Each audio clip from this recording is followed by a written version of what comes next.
زیادہ کریں، ٹھیک ہے جی۔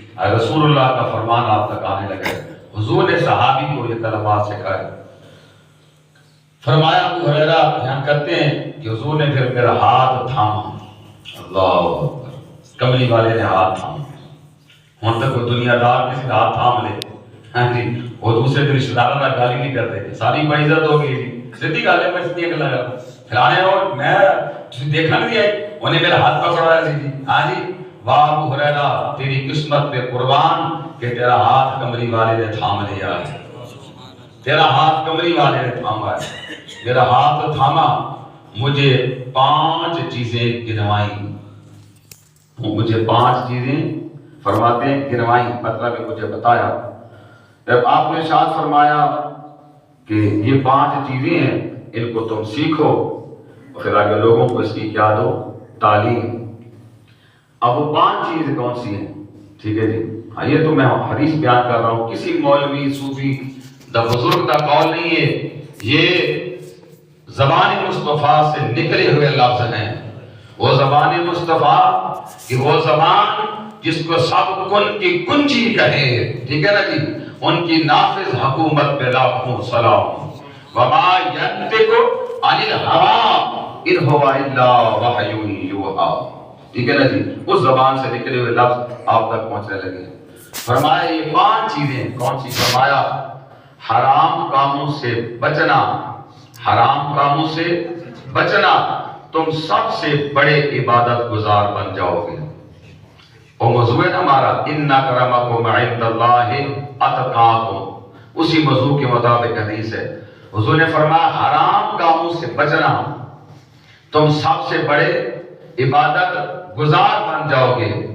اب جو بندہ حرام کاموں سے بچتا ہے تو ظاہری گل ہے اللہ تعالیٰ اسے حلال کی طرف لے کر آتا ہے، تو جب حلال کی طرف آتا ہے تو دل اللہ تعالیٰ اس کا منور فرما دیتا ہے، ٹھیک ہے نا جی۔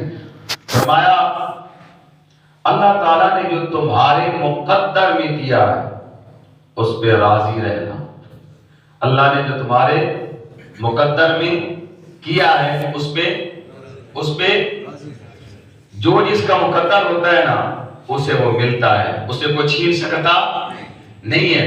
فرمایا جو تمہارے مقدر میں ہے اس پہ راضی رہنا، ٹھیک ہے نا جی، سب سے بڑے بے نیاز بن جاؤ گے، سب سے بڑے کیا بن جاؤ گے؟ حضور تعلیم دے رہے ہیں صحابی رسول کو، ٹھیک ہے نا جی، تو صحابی رسول نے ہمیں بتایا کہ آپ تک یہ کلمات پہنچ رہے ہیں۔ فرمایا جو اللہ نے تمہارے مقدر میں کیا ہے اس پہ راضی رہنا، سب سے بڑے بے نیاز ہو جاؤ گے، بے نیاز بن جاؤ گے۔ آگے کیا فرمایا؟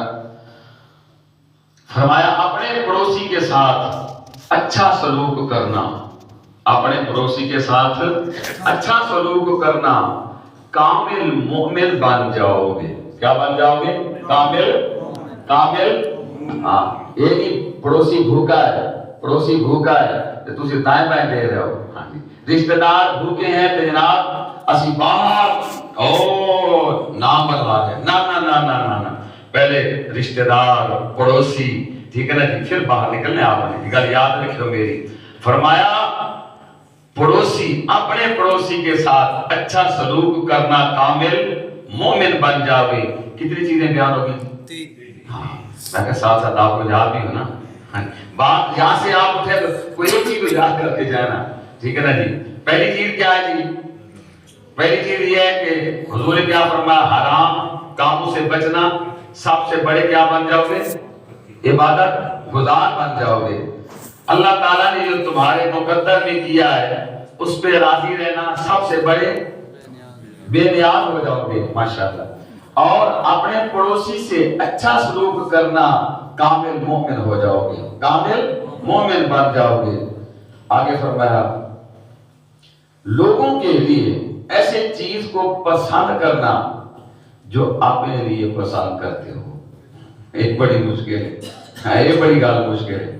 ہاں اسی جناب عید آ رہی ہے نا جی، عید آ رہی ہے، آنی ویسے قدرت کی آ رہی ہے، اللہ شریف آ رہا ہے، اپنے گھر میں او ماشاءاللہ ایک کمپنی صحیح نہیں، اچھی کمپنی کا تیل آنا ہے، کیونکہ ایک بکا جی غریباں واسطے سب تو لو کمپنی، اچھا جی آپ نے واسطے جوڑا بڑا اچھا لینا ہے، مسئلہ کہ جناب فلاں صاحب نے جوڑا پہنا ہوئے کہ غریب کے لیے کون یہ دینا ہی ہے جی، وہ غریب کو دینا ہے جی، نا نا نا نا نا۔ اگر تو اپنے لیے 5000 کا جوڑا پسند کر رہا ہے نا تو دینے والی کے لیے کم از کم 6 کا ہی تو 5 کا تو پسند کرنا۔ اگر اپنے لیے جناب صوفی سے کشمیر آئے پسند کر رہا ہے تو رمضان شریف آ رہا ہے کسی غریب کو دینا ہے اس کے لیے بھی وہی پسند کر۔ فرمایا لوگوں کے لیے ایسی چیز کو پسند کرنا جو کس کے لیے پسند کرتے ہو، اپنے لیے، پھر کیا بن جاؤ گے، کیا بن جاؤ گے؟ فرمایا کامل مسلمان بن جاؤ گے، کامل مومن کے، مومن اور مسلمان کی تعریف آپ نے سن لی ہے نا اس حدیث کے روح سے، اس حدیث کے روح سے کہ مومن بنو گے کامل، پڑوسی کا خیال کرو گے، ٹھیک ہے نا جی؟ تو جو اپنے لیے پسند کرتے ہو دوسروں کے لیے وہی پسند کرو گے تو کیا بن جاؤ گے؟ کامل مسلمان بن جاؤ گے۔ یہ نہیں جناب 5 وقت آئے اللہ اکبر نماز پڑھی تو جناب غریبہ نماز اللہ حق کھا دی گیا، ٹھیک ہے نا جی؟ یتیمہ نماز کھا دی گیا، نا نا نا نا۔ یہ نماز آپ کو یہ تعلیم دیتی ہے کہ یہاں سے جب نکلو تو تمہارا ذہن بھی تبدیل ہونا چاہیے، تمہارا باطن بھی تبدیل ہونا چاہیے، یہ کامل مسلمان بن جاؤ گے۔ حضور نے فرمایا آگے، فرمایا زیادہ نہ ہنسنا، زیادہ نہ ہنسنا، کیونکہ زیادہ ہنسنا دل کو مردہ کر دیتا ہے، دل کو کیا کر دیتا ہے؟ مردہ کر دیتا ہے۔ یہ 5 چیزیں رسول اللہ صلی اللہ علیہ وسلم نے تعلیم دی صحابی رسول کو، اور صحابہ تھے نا، صحابہ وہ تھے جو بات حضور فرماتے نا، حضور جتنی بات کہتے جب تک اس کے اوپر عمل نہ کرتے آگے نہیں تعلیم دیتے تھے، حضور کی زبان سے نکلتا جاتا تھا، صحابہ عمل کرتے جاتے تھے۔ عمل تو یہ کتنی چیزیں ہوں گی جی؟ 5۔ ہاں یہ 5 چیزیں آج آپ یہ یاد کرتے جائیں آج کے اجتماع میں۔ کملی والے نے فرمایا، حضور کا فرمانے عالی شان ہے کہ تم جناب حرام کاموں سے بچو، سب سے بڑے کیا بن جاؤ گے؟ عبادت گزار بن جاؤ گے۔ اللہ تعالیٰ نے جو تمہارے مقدر نے کیا ہے اس پہ راضی رہنا، سب سے بڑے بے نیاز ہو جاؤ گے۔ اپنے پڑوسی کے ساتھ اچھا سلوک کرنا، کامل مومن ہو جاؤ گے۔ جو چیز اپنے لیے پسند کرتے ہو دوسروں کے لیے وہی پسند کرنا، کامل مسلمان ہو جاؤ گے۔ اور زیادہ نہ ہنسنا، کیونکہ زیادہ ہنسنا دل کو کیا کر دیتا ہے؟ مردہ کر دیتا ہے۔ ایک حدیث ایک اور سن کے انشاءاللہ اختتام کی طرف جا رہا ہے۔